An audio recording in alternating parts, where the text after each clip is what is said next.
గోంగూర పచ్చడికై కుటకలేయువాడు ఎవడయ్య ఎవడు వాడు, ఇంకెవడు మన తెలుగువాడు, ఇంకెవడు మన అన్న నందమూరి తారక రాముడు. అలాంటి అన్న నందమూరి తారక రామారావు గారు స్థాపించినటువంటి తెలుగుదేశం పార్టీలో నిరంతర శ్రామికుడిగా పనిచేస్తూ సామాన్య కార్యకర్తగా పార్టీలో మనుగడ సాగించి తర్వాత శాసనసభ్యులుగా, మంత్రిగా అనేక పదవులు నిర్వహించినా కూడా పార్టీలో ప్రవేశించినాడు కార్యకర్తగా ఎలా ఉన్నారో ఈ రోజు కూడా అలానే ఉన్నాయి. ఎందుకంటే మనం చాలా మంది మంత్రులు చూసాము, అనేక నగరాల్లో పెద్ద పెద్ద మేడలు, బ్రహ్మాండమైనటువంటి కార్లు, ఫ్యాక్టరీలు కట్టుకొని. అట్లా కాకుండా ఈ రోజు కూడా మంత్రి పదవి చేసిన, ఇంకోటి చేసిన, ఈరోజు పాలిట్ బ్యూరో మెంబర్ తెలుగుదేశం పార్టీకి అత్యున్నతమైన పదవి అది. అయినా కూడా ఒక సామాన్య కార్యకర్తలాగా మనలో ఒకడుగా ఉంటున్నటువంటి మా ఆనందరావు గారికి, ఆనంద్ బాబు గారికి హృదయపూర్వక ధన్యవాదాలు తెలియజేస్తూ ఆయన మాట్లాడుతుంది మనం చేస్తాం. ప్రేక్షకులందరూ కూడా హృదయపూర్వక నమస్కారం తెలియజేస్తున్నారు. నిజంగా పెద్దలందరూ చెప్పారు, కళలు అడుగట్టిపోతా ఉన్నాయి. ఈ రోజుల్లో కళాదరణ కరువైంది. అటువంటి పరిస్థితుల్లో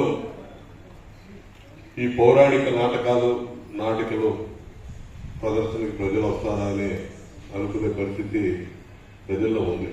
నాకు కూడా ఉంది అనుమానం. వాస్తవానికి ఈ హాలు 1000-1200 మంది పడతారని నేను అనుకుంటున్నాను. నాకు తగ్గించాలి. అయితే నాకు ఇంతమంది ప్రేక్షకులు ఈ రోజుల్లో ఇంకా రావడం అనేది నిజంగా చాలా ఆనందం కలుగుతూ ఉంది, ఆత్మసంతృప్తి కలుగుతూ ఉంది. ఎందుకంటే టెక్నాలజీ రకరకాల రోజులకి కొత్తలు దొక్కుతూ ఉన్నాయి. మన అరచేతిలోకి, మన ఇంట్లోకి, మన హాల్లోకి ఏది కావాలంటే ఆ కార్యక్రమం మన కళ్ళెదురు కనపడే పరిస్థితులు ఉన్నాయి.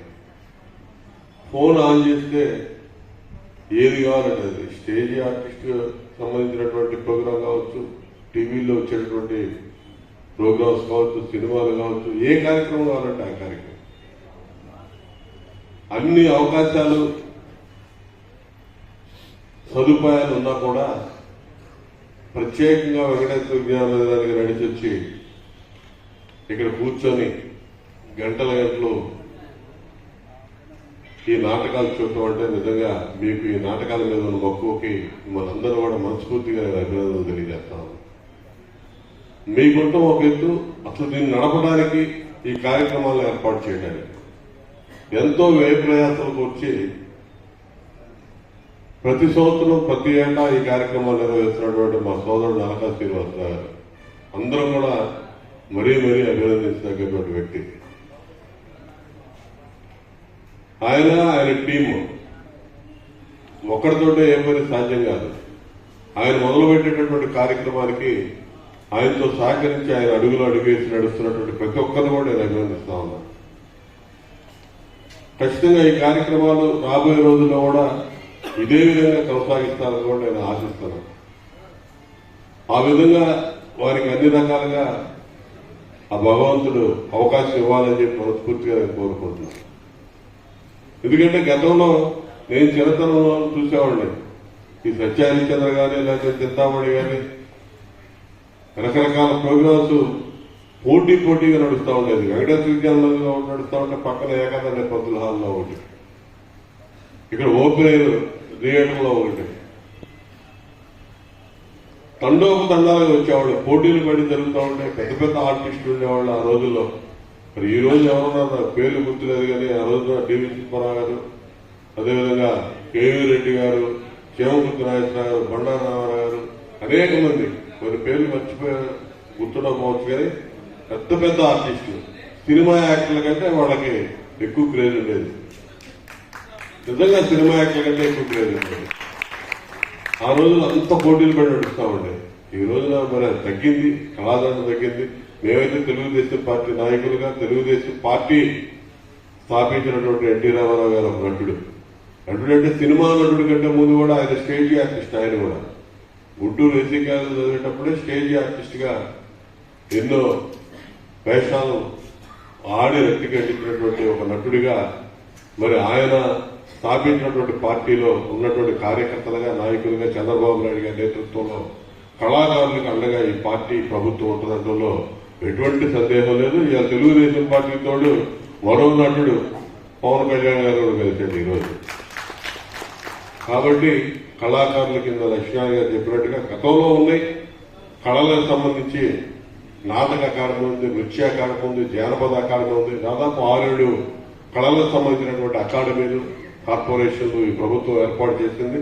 ఖచ్చితంగా కళాకారుల్ని అన్ని విధాలుగా సత్కరించుకునే విధానంలో వారికి తోడ్పాటు అందించే విధానంలో తెలుగుదేశం కూటమి ప్రభుత్వం ఖచ్చితంగా ముందుకెళ్తుందని చెప్పి సందర్భంగా కోరుకుంటూ కళాకారులకి నా హృదయపూర్వక అభినందనలు తెలియజేస్తూ ఇచ్చేసిన ప్రేక్షకులకి మీ అందరికీ హృదయపూర్వక ధన్యవాదాలు తెలియజేస్తూ మరొకసారి మా మిత్రుడు సోదరుడు అలకా శ్రీనివాస్ గారికి హృదయపూర్వక అభినందనలు తెలియజేస్తూ నేను సెలవు తీసుకుంటాను.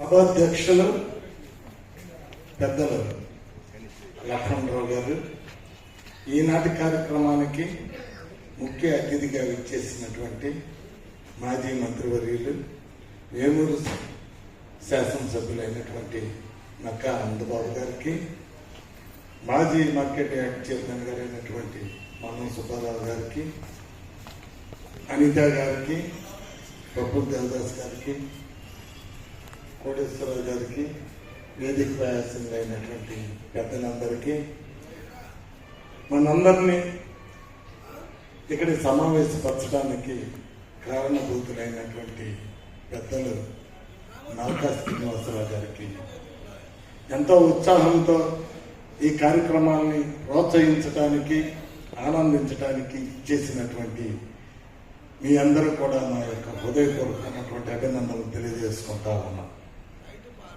నేనైతే ప్రసంగం ఇవ్వటానికి రాలేదు, కానీ ఆనందబాబు గారు వస్తూ ఉంటే ఆనందబాబు గారితో పాటు ఇక్కడికి రావడం జరిగింది.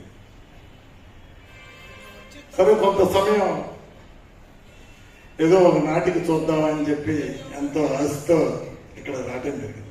వచ్చినప్పుడు చాలా చక్కని సన్నివేశాన్ని సంగు మాయల పకీర్ అంతేనా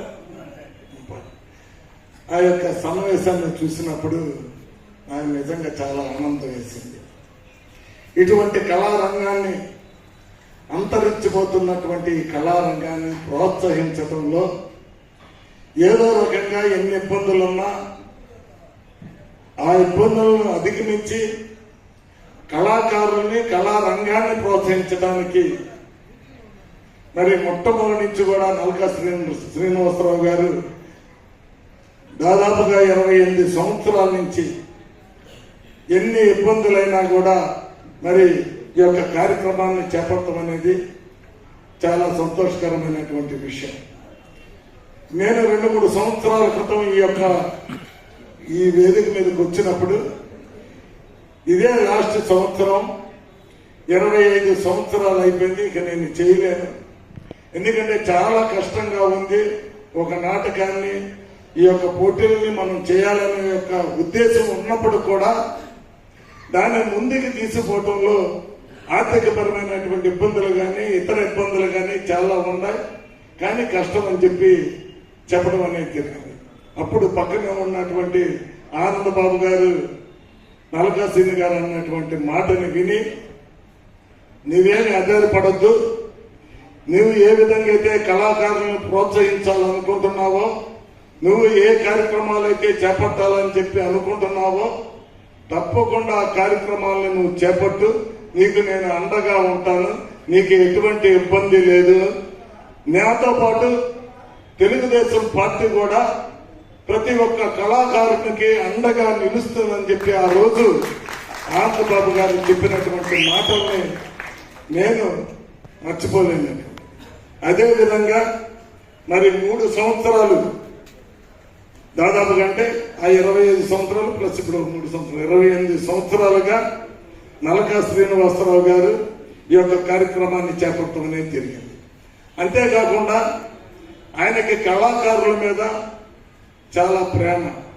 ఎంతో మంది కళాకారులు ఇల్లు లేక, చాలా మంది చాలా దీనావస్థితిలో ఉన్నటువంటి కళాకారుల్ని ఏ విధంగా ఆదుకోవాలి అనేటువంటి ఆలోచన చేసి గత 15-20 సంవత్సరాల క్రితం ఈ నగరంలో ఉన్నటువంటి కళాకారులకి కొంతమందికి